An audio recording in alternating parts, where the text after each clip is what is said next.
Let's face it, a boat is not an ideal place to store wine, but there are some options if you enjoy a little glass with your sunsets.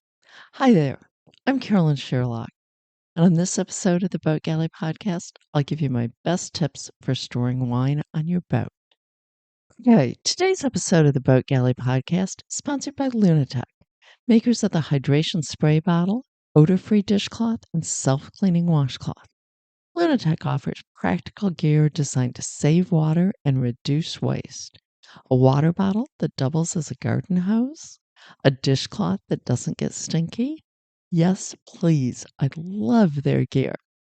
Visit lunatechgear.com to learn more and use code BOATGALLEY to save 10% on everything. Lunatech, innovative gear for your outdoor adventures. Okay, so let's talk about having wine on the boat and how to store it.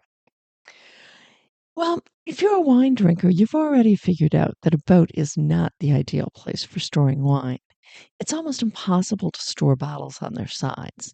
There's the motion of the boat, and depending on where you're located, there may not be many cool areas.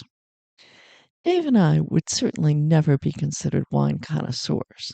That's actually probably a plus on the boat. I wouldn't try to take great wine along due to the difficulties in properly storing wine on a boat. But still, it's not at all impossible to have decent wine aboard. And as we cruised, we learned a number of ways to store wine on a boat without fear of broken bottles. First, and what tons of cruisers do, is boxed wine. For a long time, wine in a box has been regarded as an inferior product. There are actually quite a lot of good wines available. In both Mexico and Central America and South America, we found 1 liter boxes of wine that look just like 1 liter juice boxes. In the US, the black box wines are quite good and widely available. There's a number of others. In the last maybe 5 years, a lot of good wines have come out in boxes. For boaters, boxed wine can be better than bottled wine as it degrades far less over time. Our experience was that boxed wine is far less affected by heat and motion than wine in bottles, and I'm guessing that the containers tend to be more airtight than corks. Still, we tried to find storage spaces that were below the waterline, not next to the diesel, in order to not subject the wine to more heat than was necessary in a tropical summer. Boxes with spigots also make storing open wine much easier than boxes that have spouts, or even worse, the ones that just have to be cut open and aren't resealable. Boxes are easy to stow. You don't have to worry about breakage. They fit tightly together, little wasted space. If you get the boxes that have the interior bladder, you can remove the box to save additional space and to get the cardboard off the boat and get rid of the hiding places for bugs. If you do that, just be sure to pad the locker you're storing the bladders in so that the motion of the boat won't chafe pinholes in the bags. But if you get pinholes, that leads to a big mess and obviously no wine. The 1 liter Tetra packs of wine, they're like the ones that look like juice boxes. They are great for storing in little nooks and crannies on the boat.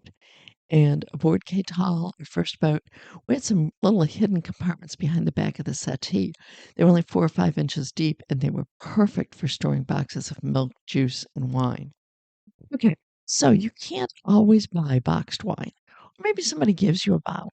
If you've got a few bottles on board, the easiest thing to do is to slip each one in a tube sock, a thick one, that is, and then wedge it in between other items upright in a locker. I don't like to put bottles on their sides as they are more likely to roll and break in rough weather or to have something fall on top of them and break them. I always used white socks for white wine and colored socks for red wine, and then it's easy to grab the right one. You can also build kind of a vertical wine rack. If you're more into wine, you tend to have more bottles on board. Make a small top opening locker into a vertical wine rack. It's simpler than it sounds. It'll only take an hour, maybe 2 to make, depending on how far away the store is. Find a locker that's slightly taller than a bottle of wine and empty it out.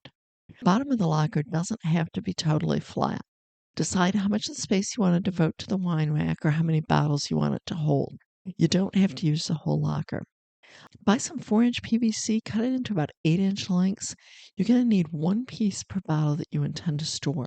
Stand the PVC pieces upright in kind of like a honeycomb pattern, see how they'll fit together, and then remove all but 2 of your pieces. Run a line of PVC glue down the side of one where it'll rest against the other, put it in place, and then keep repeating. Let the glue dry. Do not glue the PVC to the bottom of the locker or to the sides, as it's going to be a pain if you ever want to remove it. When the glue is dry, just slip each bottle of wine into a tube sock, then put it in one of the tubes. I was able to put bags of various dry goods around and over the wine rack to make the most of the space. And they'll also, if you're doing things like beans and rice and so forth, they'll pad the bottles and help kind of insulate them from the tropical heat. Doing that, we never had a bottle break. We also never had to listen to bottles clanking.